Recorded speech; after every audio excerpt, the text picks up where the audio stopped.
सुबह से लखनऊ की एक बहुत बड़ी हवेली जहां पर बहुत सजावट थी। चारों तरफ बहुत चहल पहल थी। सुबह से ही लोग हवेली को सजाने में लगे हुए थे और होती भी क्यों नहीं, आज इस हवेली का छोटा बेटा नील ठाकुर अपनी पढ़ाई पूरी करके वापस जो आ रहा था। वही एक अधेड़ उम्र की औरत पूरी सजावट देखते हुए बोली, अरे बेटा, थोड़ा अच्छे से लगाओ, यहाँ फूल कम लगे हैं, जरा ढंग से लगाओ यहाँ पर। छोटे ठाकुर को सफेद गुलाब बहुत पसंद है, तो वह जरूर लगाना। वहां काम करते हुए लड़के ने कहा, हाँ हाँ काकी, अभी लगा देता हूँ। तभी एक बहुत ही खूबसूरत लाल रंग की सिल्क साड़ी पहने हुए औरत आई और उसने बड़े सलीके से सर पर पल्ला लिया हुआ था। देखने में बेहद खूबसूरत, माथे पर लाल कलर की बड़ी सी बिंदी, गले में बड़े बड़े हार, होठों पर लाल लिपस्टिक, कानों में बड़े बड़े झुमके, मांग में लाल सिंदूर। देखने से ही वह किसी देवी जैसी लग रही थी, जिसकी उम्र यही लगभग 28 साल रही होगी। ये कोई और नहीं, इस हवेली की सबसे बड़ी बहू माया ठाकुर थी। वह मुस्कुराते हुए उस अधेड़ औरत के पास आई और बोली, अरे काकी, काहे को बेचारे को तंग कर रही हो, लगा तो रहा है बेचारा। जैसे ही उस अधेड़ औरत ने माया ठाकुर को देखा, उसने सर झुकाकर नमस्ते करते हुए कहा, अरे मालकिन, आप नहीं जानती इन कामचोरों को, अभी मैं यहाँ से हट गई तो ये भी काम करना बंद कर देगा। छोटे ठाकुर साहब के आने का समय हो गया है और अभी तक पूरा काम भी ना हुआ है। माया ठाकुर मुस्कुराते हुए बोली, आप चिंता मत कीजिए, सब काम हो जाएगा। पीछे मुड़कर देखिए, आधे से ज्यादा काम निपट चुका है। उस अधेड़ औरत ने जब मुड़ के देखा तो सचमुच हवेली का काम लगभग हो चुका था। हवेली बहुत ज्यादा खूबसूरत लग रही थी। माया मुस्कुराते हुए बोली, हमने और आदमी लगा दिए, जिसकी वजह से काम जल्दी हो गया। आप चिंता ना करें, आप आराम कर लीजिए। उस अधेड़ औरत की उम्र यही कोई 60 वर्ष रही होगी। वह इस हवेली की सबसे पुरानी नौकरानी थी, जिसका नाम यशोदा था। सभी लोग उस अधेड़ औरत को बहुत मानते थे। उस अधेड़ औरत ने माया को देखते हुए कहा, मालकिन, आपको तो पता है, हम यहाँ तब से काम कर रहे हैं जब आपकी सास इस घर में बहू बनकर आई थी। माया ने मुस्कुराते हुए कहा, हम जानते हैं काकी, इसलिए तो कह रहे हैं कि आप आराम कीजिए, आपकी उम्र नहीं रही इतना काम करने की। यशोदा उदास होते हुए बोली, क्या करें बेटा, हमारी पोती का ब्याह भी करना है। अभी उसकी उम्र सिर्फ 17 बरस है। अभी तो पढ़ाई कर रही है, 12वीं कक्षा में है वह इस बरस। पर क्या करें, आप तो जानती हो, नंदिनी बिटिया की माँ जब वह 5 बरस की थी तभी मर गई और हमरा कल मुहा बेटा उसकी सौतेली माँ उठा लाया। कितना परेशान करती है। हमारी छोटी सी नंदिनी को अपने छोटे भाई के लिए सब सहती है। नीरज जब 2 बरस का था तब से उसका ध्यान रखते आ रही है। अब उसका ध्यान रखने वाला कोई नहीं है, तो हम ही बूढ़ी अपनी नंदू का ख्याल रखूंगी ना। हम बुढ़िया क्या करूं? कृष्ण भगवान की लीला तो देखो, हमारी बहू बहुत बढ़िया थी, पर अपने 5 साल की बेटी और 2 बरस का बेटा हमारी गोद में छोड़कर चली गई। उसके पिता को फुर्सत ही नहीं, पीने से तो काम हमें ही करना पड़ेगा ना बिटिया।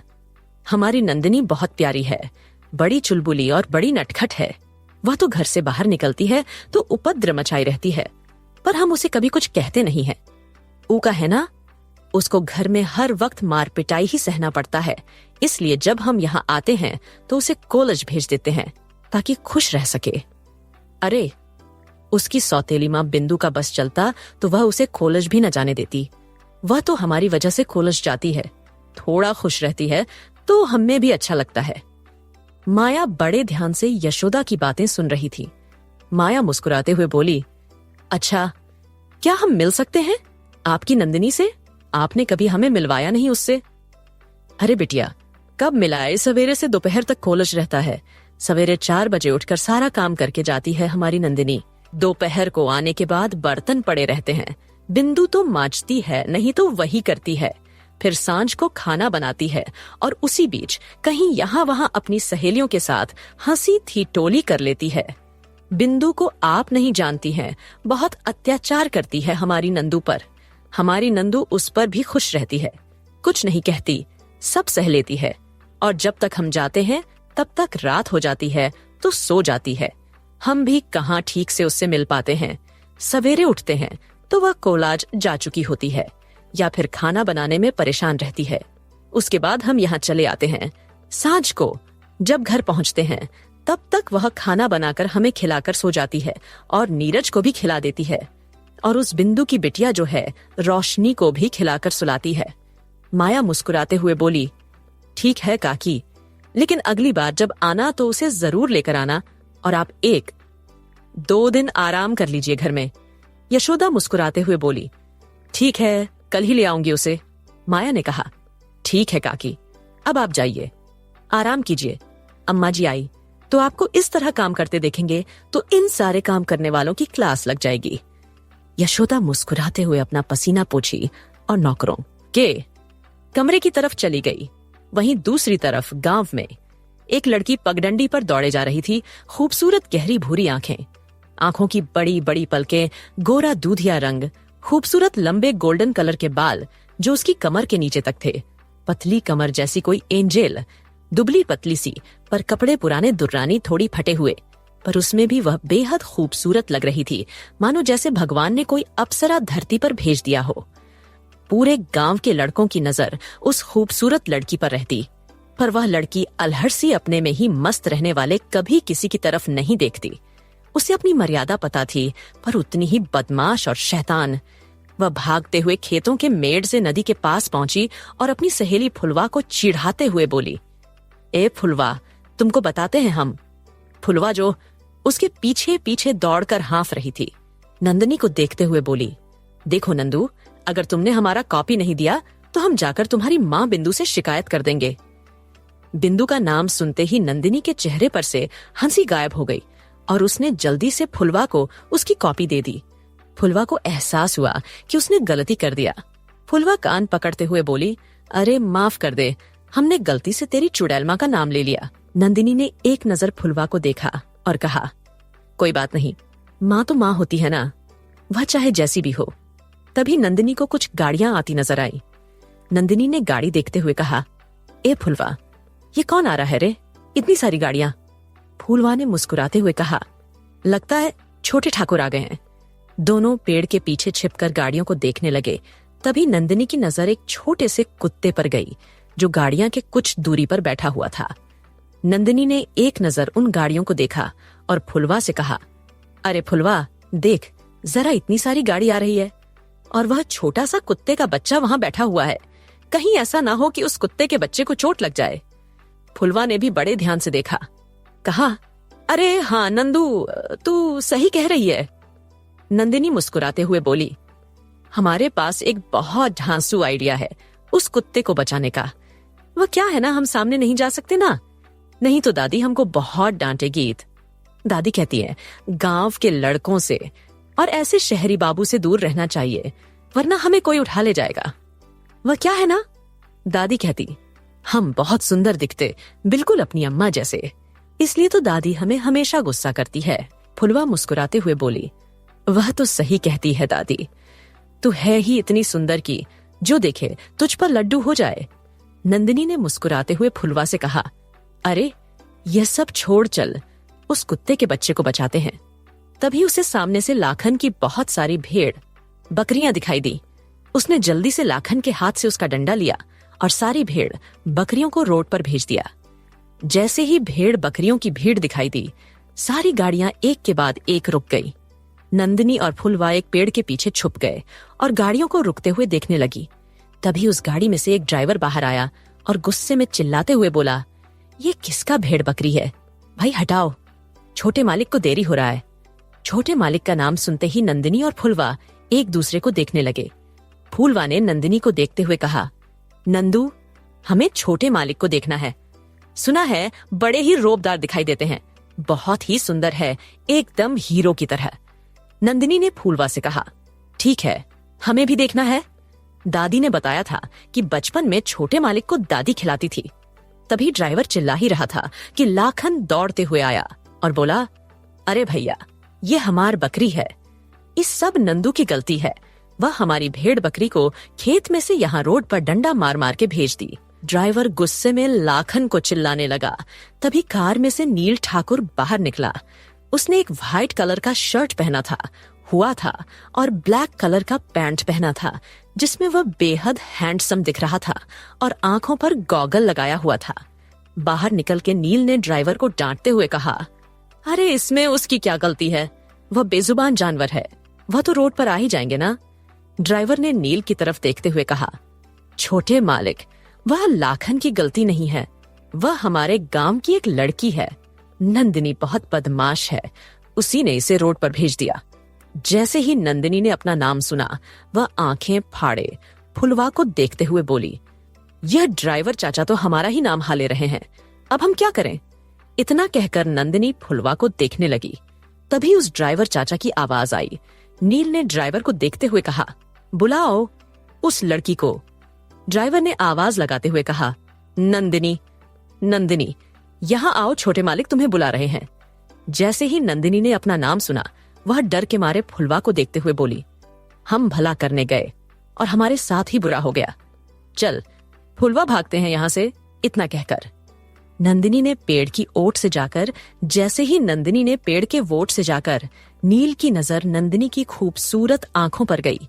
उसकी आंखें देखते ही नील तो मानो जैसे कहीं खो गया हो।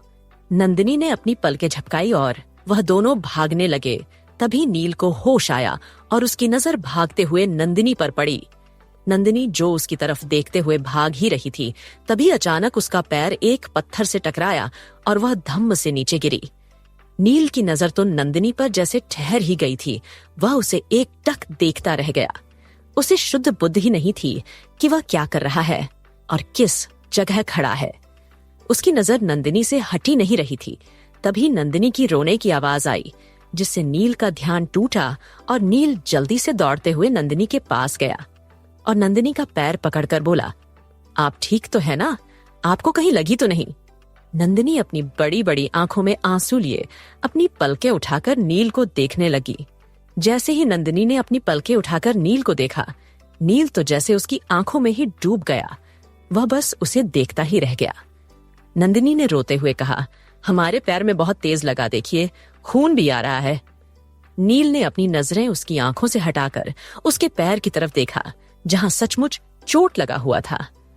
क्या रंग लाएगी नंदिनी, और नील की मुलाकात जानने के लिए पढ़ते रहिए मेरी स्टोरी ब्रोकन लव। नंदिनी अपनी बड़ी बड़ी आंखों में आंसू लिए अपनी पलकें उठाकर नील को देखने लगी।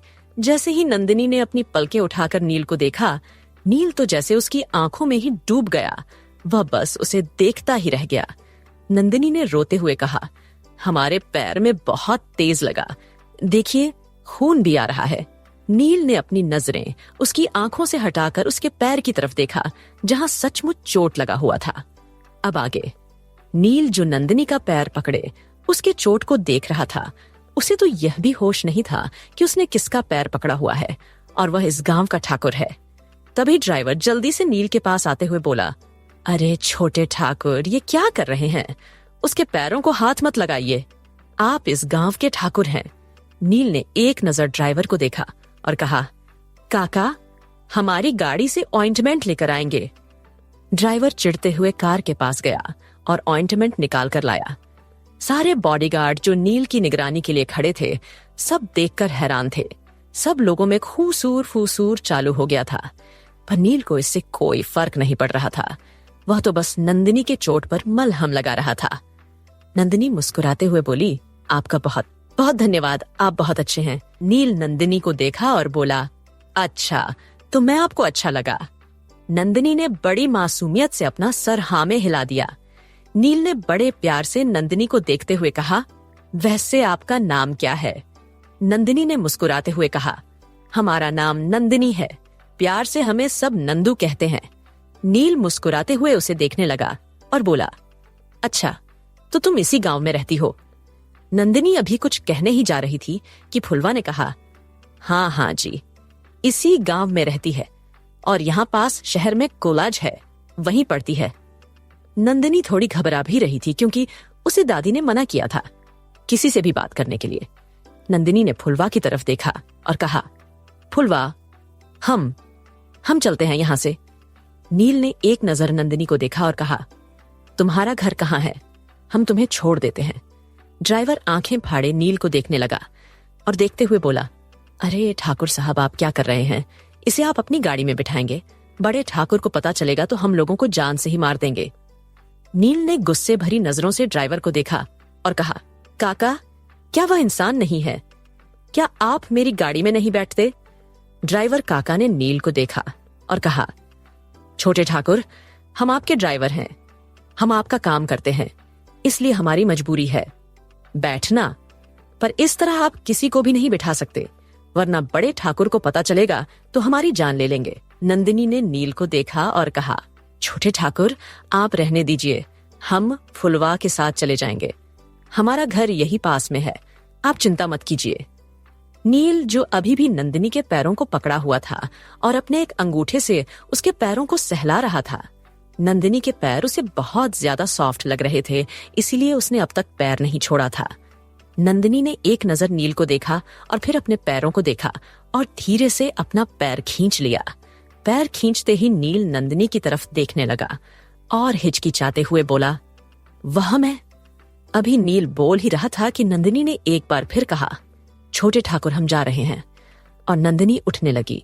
नंदिनी जैसे ही खड़ी हुई, वह वापस गिरने लगी। इस बार नील ने उसे अपनी बाहों में थाम लिया। यह नजारा देखकर ही बॉडीगार्ड्स, ड्राइवर और गांव के कुछ लोग हक्के बक्के रह गए और बातें बनाने लगे।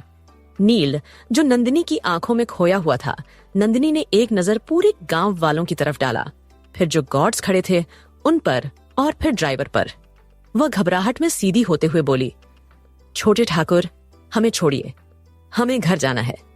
इतना कहकर नंदिनी ने अपनी चोट की फिक्र नहीं की और फुलवा का हाथ पकड़कर वहां से भागते हुए अपने घर तक की तरफ जाने लगी। नील, जो अब तक नंदिनी को ही देख रहा था, अचानक नंदिनी के जाते ही वह होश में आया और उसने आवाज लगाते हुए कहा, सुनो, मैं तुम्हें छोड़ देता हूँ, तुम्हारे पैरों में चोट आई है।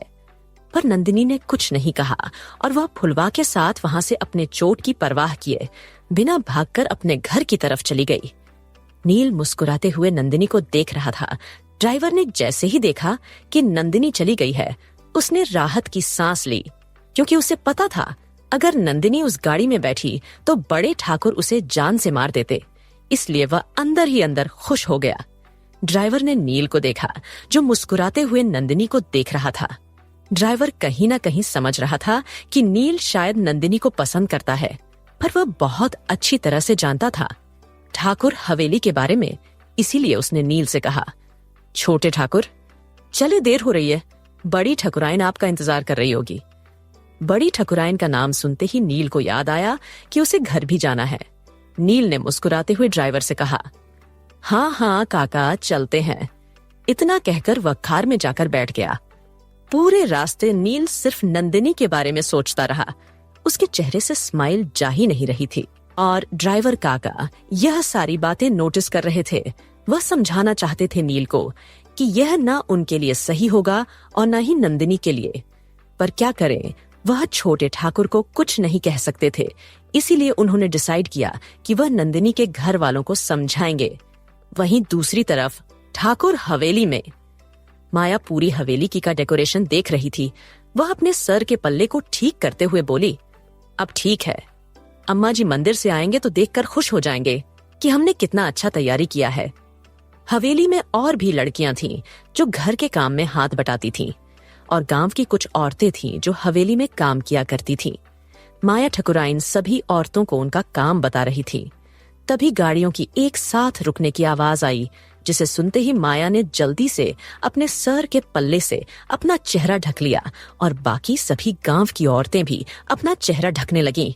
तभी एक लंबा चौड़ा आदमी, जिसने सफेद कलर का कुर्ता, सफेद कलर की धोती, सर पर पगड़ी बांधी हुई थी और माथे पर तिलक लगाया हुआ था, उसकी उम्र यही कोई 42-45 साल रही होगी, अपनी गाड़ी से बाहर आया, जिसका ऑरा ही बहुत भयानक था।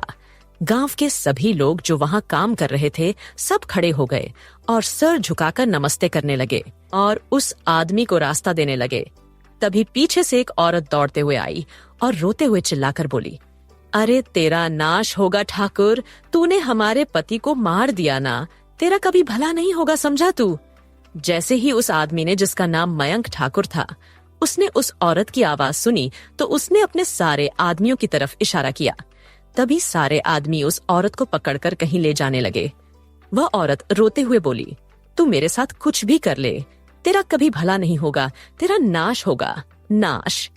अरे ठकुराइन, अपने आदमी को समझा उसने, जिस तरह से मेरे सुहाग को उजाड़ा है ना, एक दिन तेरा भी सुहाग उजड़ जाएगा। यह सारी बातें सुनकर माया ठकुराइन घबरा गई। वह औरत रोते चिल्लाते हुए जा रही थी और माया ठकुराइन, जो अपने सर पर पल्ला से अपना चेहरा ढकी हुई थी, उस औरत को अपनी साड़ी की धुंधली सी नजरों से देख रही थी। माया की आंखों से आंसू बह गए, क्योंकि वह तो पहले ही इस हवेली में आकर परेशानी थी। वह अपने पति के अय्याशी को बहुत अच्छी तरह से जानती थी, पर वह मजबूर थी, वह कुछ नहीं कर सकती थी। इस हवेली में औरतों को दबाया जाता था, मर्द अपनी मन की करते थे। मयंक ठाकुर हवेली में आते हुए अपने एक बॉडीगार्ड को बोला, उस औरत के बेटे को भी उठा लो, इसका दिमाग अभी ठिकाने नहीं हुआ है। अपने बेटे को अपनी आंखों के सामने मरता देखेगी तो इसका दिमाग ठिकाने आ जाएगा। और हाँ, इसे हमारी कोठी पर ले आना, इसकी अकड़ वहीं उतरेंगे हम। इतना कहकर मयंक ठाकुर आंगन में लगे हुए बड़े से सोफे पर बैठ गया और उसके आसपास बहुत सारे लोग जमा हो गए।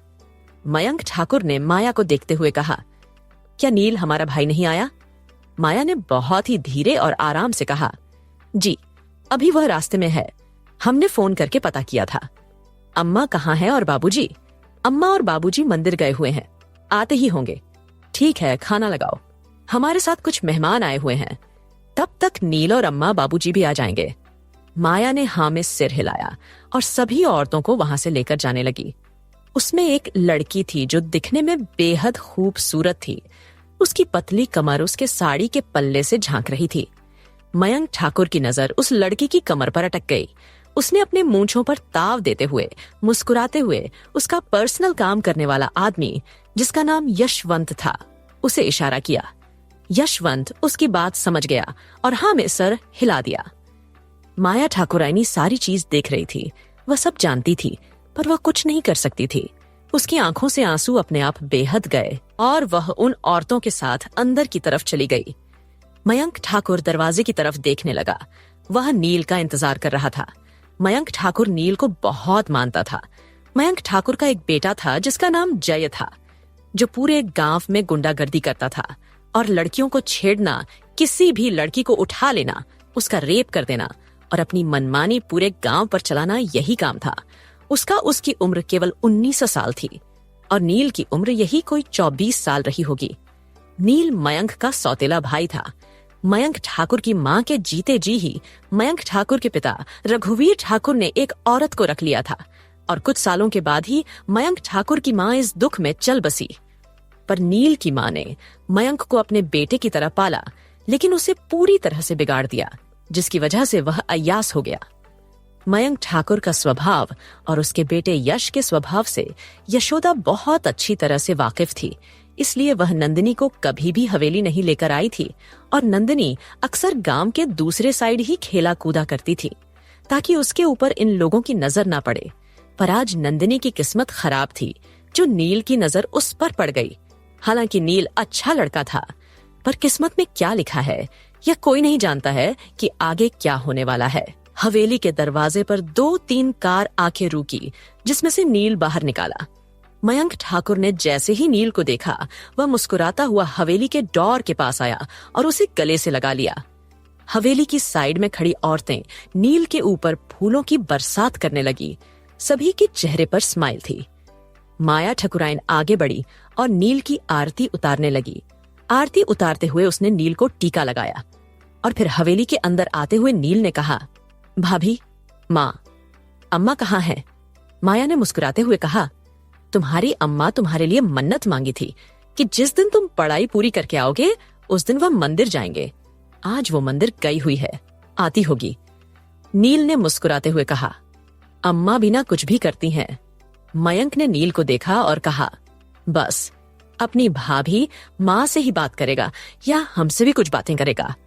मयंक की तरफ नील ने देखते हुए कहा, अरे भैया, आप तो सबसे ज्यादा इंपॉर्टेंट हो मेरे लिए। इतना कहकर उसने जल्दी से मयंक ठाकुर का पैर छू लिया और फिर झुककर माया का पैर छुआ। माया ने मुस्कुराते हुए कहा, खुश रहो, तुम्हारी हर इच्छा पूरी हो। जैसे ही माया ने यह कहा, नील के दिमाग में नंदिनी का चेहरा घूम गया। तभी यशोदा सामने से आते हुए दिखाई दी। यशोदा को देखते ही नील ने कहा, अरे काकी, आप अभी भी जिंदा हो, और जोर जोर से हंसने लगा। यशोदा ने मुंह बनाते हुए कहा, इतना जल्दी ना मारूंगी, तेरा ब्याह देखकर ही मरूंगी। नील मुस्कुराते बोला, अरे काकी, आप मेरी उम्र भी लेकर जियो। जैसे ही यशोदा ने यह बात सुनी, वह नील का कान पकड़ते हुए बोली, पगला गया है, अब मेरी उम्र थोड़ी ना रही है जीने की, अब तू जिए मेरी उम्र लेकर, पगला कहीं का। नील हंसते हुए यशोदा को अपने गले लगा लिया, जो मयंक ठाकुर को पसंद नहीं आ रहा था, क्योंकि मयंक ठाकुर घर के नौकरों को नौकर की तरह ही पेश आता था और उन्हें पसंद नहीं था कि घर का कोई भी मेंबर ज्यादा नौकरों से बात करे। जो माया समझ रही थी, तभी हवेली के गेट पर एक गाड़ी और आकर रुकी, जिसमें से नील के अम्मा बाबूजी बाहर आए। जैसे ही नील की अम्मा ने नील को देखा, उनकी आंखों में आंसू आ गया और वह खुश होते हुए बोली, अरे बेटा, तुम आ गए, हम कब से तुम्हारा इंतजार कर रहे थे। फिर इंतजार करते करते हम बोले, चलो मंदिर हो आते हैं, तब तक तुम आ जाओगे। तुम्हारे बाबूजी भी तुम्हारा कब से इंतजार कर रहे थे। नील की नजर अपने बाबूजी पर पड़ी, जिनकी हाइट बिल्कुल मयंक की तरह थी। देखने में भी वह बिल्कुल मयंक जैसे ही दिखाई देते थे और उनका और अभी बहुत रौबीला था। मयंक के बाबूजी ने नील को देखते हुए कहा, और बरखुरदार कैसे हो। नील ने झुककर अपने अम्मा बाबूजी का पैर छुआ और कहा, मैं बढ़िया हूँ बाबूजी, मैं कब से आपका इंतजार कर रहा हूँ। रघुवीर ठाकुर ने मुस्कुराते हुए कहा, यह तुम्हारी अम्मा को ही ना, तुम्हारी और मयंक की इतनी चिंता रहती है कि यह हमें मंदिर उठा ले गई। हम इसमें मानते नहीं हैं, पर तुम्हारी अम्मा की वजह से जाना पड़ा। यह सुनते ही बड़ी ठकुराइन घूर कर रघुवीर को देखने लगी। रघुवीर मुस्कुराते हुए बड़ी ठकुराइन को देखे और बोले, देखो कैसे हमें गुस्से में घूर रही है, जिसे देखते ही नील मुस्कुराने लगा। मयंक ठाकुर ने अपने पिता और अम्मा को देखते हुए कहा, चलो खाना खा लिया जाए। सभी लोगों ने हाँ कहा और सभी एक साथ खाने की टेबल पर बैठ गए। मयंक ठाकुर के साथ कुछ मेहमान भी आए हुए थे, वह भी उनके साथ खाने के लिए बैठ गए।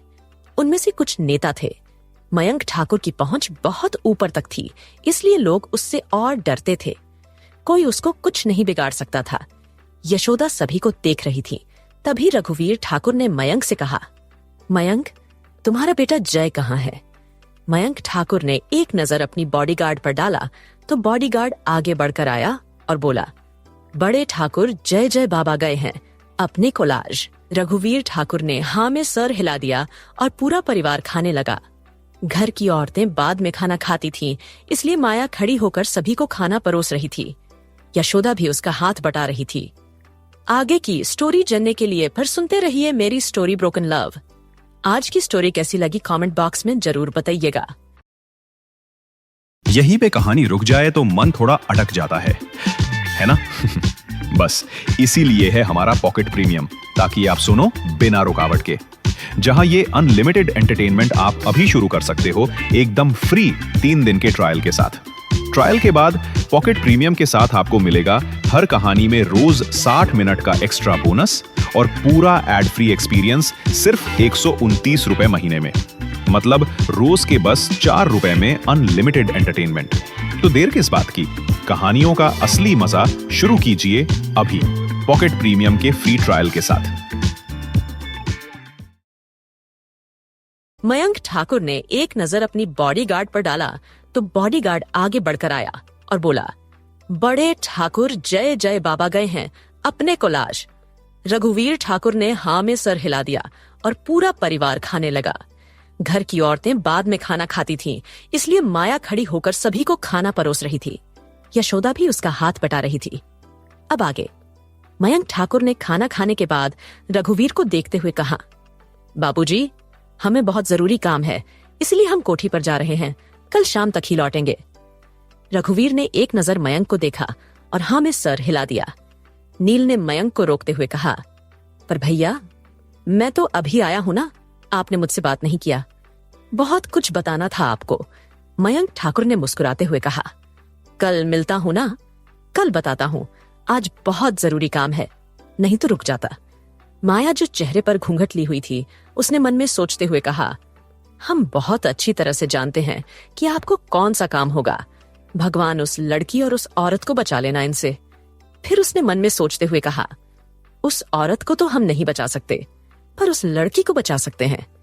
इतना सोचते हुए वह जल्दी जल्दी खाने की टेबल से सभी कुछ समेटी और जल्दी से नौकरों वाले रूम की तरफ चली गई। वहीं दूसरी तरफ नंदिनी जो फुलवा के साथ बगीचे में टहल रही थी, तो फूलवा ने कहा, तेरे पैरों में लगी है, तू बैठ जाना थोड़े टाइम।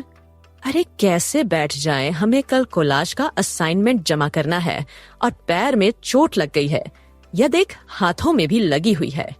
फुलवा ने आंखें छोटी करते हुए कहा, अरे हाँ, तेरे हाथों में भी चोट लगी है, लेकिन तेरे ऐसे टहलने से ना तेरी चोट और बढ़ जाएगी और तेरा जो प्रोजेक्ट है ना, वह भी पूरा नहीं होगा। नंदिनी मुस्कुराते हैं बोली, एक आइडिया है हमारे पास, हमारा प्रोजेक्ट भी पूरा हो जाएगा और हमें पूरे नंबर भी मिल जाएंगे। फूलवा ने आंखें छोटी करके कहा, और वह कौन सा आइडिया है तेरे पास? नंदिनी उसके सर पर एक झपट्टा मारते हुए बोली, तेरे पास मोबाइल है ना?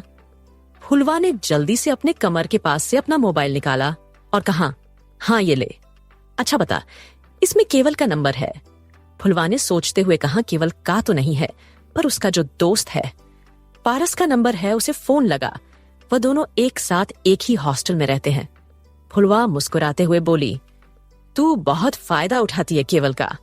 नंदिनी हंसते हुए बोली, तो क्या करूं, एक ही तो दोस्त है हमारा सबसे अच्छा दोस्त, जिससे हम कोई भी काम करा सकते हैं और हम सेफ भी फील करते हैं। फूलवा ने जल्दी से फोन लगाया तो सामने से पारस फोन उठाते हुए बोला, हाँ छिपकली, बोल कैसे फोन किया? फूलवा ने जैसे ही अपना नाम छिपकली सुना, वह गुस्से में उसे गाली देते हुए बोली, तू कभी सुधरेगा नहीं मगरमच्छ। जैसे ही पारस ने मगरमच्छ नाम सुना, उसे फुलवा पर बहुत गुस्सा आया और गुस्से में बोला, छिपकली, तू भी कभी सुधरने वाली नहीं है। और क्या हुआ, दीवार से चिपकी है या पेड़ पर छड़ी हुई है? केवल जो अपने बुक में गुम था, पारस को किसी से लड़ते देख उसने अपना सर ना में हिलाया और वापस अपनी किताब में घुस गया। यह सुनते ही फुलवा को और गुस्सा आया। फुलवा ने कहा, और तू कौन से नदी में मगरमच्छ की आंसू बहा रहा है? दोनों का झगड़ा सुनकर नंदिनी बोली, तू क्या कर रही है फोन पर? मैंने तुझे केवल को फोन लगाने के लिए कहा था, ना कि लड़ने के लिए कहा था। चल मुझे दे फोन। नंदिनी ने फोन लिया और जैसे ही पारस को कुछ बोलने को हुई, पारस अपने धुन में ही फुलवा को अनाब शनाब बक रहा था, जिसे सुनकर नंदिनी ने कहा, अरे पारस, मैं हूं नंदिनी। नंदिनी की आवाज सुनते ही पारस शांत हो गया और केवल की तरफ देखने लगा। केवल जो अपने बुक में बिजी था, कुछ पढ़ रहा था। पारस ने मुस्कुराते हुए फोन पर कहा, नंदिनी। बोलो। नंदिनी का नाम सुनते ही जो केवल अभी तक अपनी बुक में बिजी था, जल्दी से अपनी बुक रखकर खड़ा हो गया और उसकी आंखों में चमक आ गई। पारस ने मुस्कुराते हुए कहा, मुझसे कुछ काम था क्या नंदिनी? नंदिनी ने कहा, नहीं, मुझे केवल से काम है। केवल का नाम सुनते ही पारस केवल की तरफ देखकर बोला, तो उससे बात करना है। जैसे ही केवल ने सुना कि नंदिनी उससे बात करना चाहती है, वह खुश हो गया और जल्दी से पारस के हाथ से फोन ले लिया और फोन लेते ही बोला, हेलो नंदू, कैसे फोन किया तूने? पारस ने देखा कि केवल ने उसके हाथों से फोन छीन लिया। वह अपनी आंखें बड़ी करके उसे घूरने लगा, पर केवल ने पारस को इग्नोर कर दिया और फोन पर नंदिनी से बोला, कोई इंपॉर्टेंट काम है तो बता, नहीं तो तू बता, मैं तेरे पास आ जाऊं। वैसे मैंने तुझे नंबर दिया था, तुझे याद था ये तो फुलवा का नंबर है ना? और तूने पारस के नंबर पर कॉल क्यों किया? क्या तेरी तबीयत ठीक है या कोई बात है? जल्दी बोलना। केवल की इतनी सारी बातें सुनकर नंदिनी मुस्कुराते हुए बोली, केवल प्लीज शांत हो जाओ। हमने इसीलिए फोन किया कि हमें पैरों में चोट लग गई है। इतना सुनते ही केवल परेशान होते हुए बोला, क्या इसका मतलब तुम कल कॉलेज नहीं आओगी? क्या मैं तुम्हें डॉक्टर के पास ले चलूं? आ जाऊं तुम्हारे पास?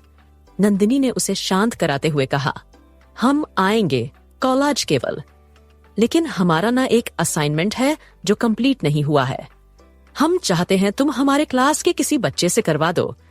तुम तो लास्ट ईयर में हो और हमारा अभी 12वीं चल रहा है, हमें मार्क्स भी नहीं मिलेंगे। केवल ने मुस्कुराते हुए कहा, तो तुम कहो मैं किस से करवाऊं? जो सबसे बेस्ट स्टूडेंट होगा तुम्हारे क्लास का। मुझे तो ज्यादा कुछ पता भी नहीं है। नंदिनी ने परेशान होते हुए कहा, हम तो किसी के बारे में ज्यादा कुछ नहीं जानते। हम तो सिर्फ तुमसे ही बात करते हैं। तुमको तो पता है हम किसी से दोस्ती भी नहीं करते, सिर्फ एक ही लड़के से दोस्ती की है और वो तुम हो। तुम अच्छे इंसान हो इसलिए। यह सुनते ही केवल के मन में लड्डू फूटने लगा। वह खुशी से बोला, हाँ ठीक है, कोई बात नहीं, मैं तुम्हारे क्लास के किसी बच्चे से करवा लूंगा। तुम चिंता मत करो। और ये प्रोजेक्ट जमा कब करना है? नंदिनी ने मुंह बनाते हुए कहा, कल ही करना है। केवल ने अपना सर पीटते हुए कहा, और तुम मुझे अब बता रही हो? बताओ कैसे होगा? अब मैं तुम्हारे किसी क्लास के स्टूडेंट को पकड़ूंगा, फिर उससे प्रोजेक्ट करवाऊंगा, तब जाकर तुम्हारा प्रोजेक्ट कंप्लीट होगा। ऐसा करो, मुझे अपने जो भी क्वेश्चन होंगे, प्रोजेक्ट की जो भी प्रेजेंट करना है, वह भेज दो। नंदिनी ने ओके कहा और फोन कट करके फुलवा को दे दिया और फुलवा को देखते हुए बोली, हमें जो प्रोजेक्ट मिला उसके सारे फाइल भेज देना केवल को। फुलवा ने हाँ में सर हिलाया और दोनों अपने अपने घर की तरफ चले गए। केवल का हॉस्टल। केवल हाथ में फोन लेकर नंदिनी के सोच में गुम था। पारस उसके कंधे पर हाथ रखकर उसे हिलाते हुए बोला, कहाँ खो गया? जब उसे इतना प्यार करता है तो उसे बोल क्यों नहीं देता? पारस के ऐसे हिलाने से केवल होश में आया और पारस को देखते हुए बोला, कह देता, यार बोल देता कि मैं उससे बहुत प्यार करता हूँ। दुनिया में सबसे ज्यादा मैं उससे प्यार करता हूँ। उसके बिना जी नहीं सकता। उसके लिए ही मैंने इस कॉलेज में एडमिशन लिया। उसके लिए ही मैं लखनऊ आया। सब कुछ कह देता। उसके लिए यह गुमनाम जिंदगी जी रहा हूँ, लेकिन डरता हूँ कहीं वह मुझसे दूर ना हो जाए। कह देता कि मैं लखनऊ आया था घूमने के लिए, पर जब मैंने उसे पहली बार देखा तो बस देखता ही रह गया और यहाँ पिछले 3 साल से पड़ा हूँ। मेरे घर वालों तक को नहीं पता कि मैं कहाँ हूँ। पारस ने एक बार फिर केवल को समझाते हुए कहा, मैं तो कहता हूँ तू प्रपोज कर दे। ऐसा ना हो कि कोई और उसे प्रपोज कर दे और उसे ले जाए, और तू जिसके लिए 3 साल से यहाँ पड़ा हुआ है देखता ही रह जाए। केवल के दिल में डर पैदा हो गया और उसने घबराते हुए कहा, नहीं नहीं, ऐसा नहीं हो सकता। मैं ऐसा होने भी नहीं दूंगा। मैं कल ही अपने प्यार का इजहार नंदू से करूंगा। पारस ने जैसे ही सुना कि केवल अपने प्यार का इजहार करने वाला है, वह खुश हो गया और खुश होते हुए बोला, तू चिंता मत कर, अब सारी प्रिपरेशन मैं करूंगा। समझा तू बस कैसे उसे प्रपोज करेगा, ये सोच ले। इतना कहकर पारस वहां से बाहर की तरफ चला गया और किसी से फोन पर बात करने लगा। वहीं दूसरी तरफ ठाकुर हवेली में नील, जो इस वक्त अपने कमरे में लेटा हुआ था, उसे नींद नहीं आ रही थी। वह बार बार करवटें बदल रहा था। बार बार उसके जेहन में सिर्फ नंदिनी चल रही थी। नंदिनी का हंसना, उसकी खूबसूरत आंखें, उसका रोना और नंदिनी का उसकी बाहों में गिरना, उसे सब याद आ रहा था। सब याद करते हुए उसके चेहरे पर स्माइल आ जा रही थी। वह मन में सोचते हुए बोला, तुम मेरे ही गांव में रहती हो और मुझे नहीं पता। मैं तो हर साल यहाँ आता था, पर मैंने तुम्हें कभी नहीं देखा। काश मैं तुमसे पहले मिला होता तो अब तक तुम मेरी होती। पर कोई बात नहीं, कल ही मैं अम्मा बाबूजी से बात करूंगा और तुमसे शादी करूंगा। इतना सोचते सोचते कब नील की आंख लग गई उसे पता ही नहीं चला। नौकरों के कमरे के पास पहुंचने के बाद माया ने अपना घूंघट थोड़ा ऊपर कर दिया और उस लड़की का नाम पुकारने लगी जिसका नाम बिना था। माया ने बिना का नाम लेते हुए कहा, बिना तुम कहाँ हो बिना? बिना। तभी बिना बाहर आई और बोली, हाँ ठकुराइन, कुछ काम था क्या? माया ने बिना को देखते हुए कहा, तुम्हारा गांव कौन सा है? बिना ने हिचकी चाहते हुए कहा, गोपीपुर है। गोपीपुर का नाम सुनते ही माया के माथे पर पसीना आ गया। वह बिना को देखते हुए बोली, पर वह तो हमारा दुश्मन गांव है, तो तुम हमारे यहाँ काम क्यों कर रही हो? बिना ने ठकुराइन की तरफ देखते हुए कहा, क्या करें, ठकुराइन मजबूरी है। वहां काम धंधा नहीं था और हमारे पति की तबीयत भी नहीं ठीक रहती तो हम यही गांव में आपके यहाँ नौकरी कर ली।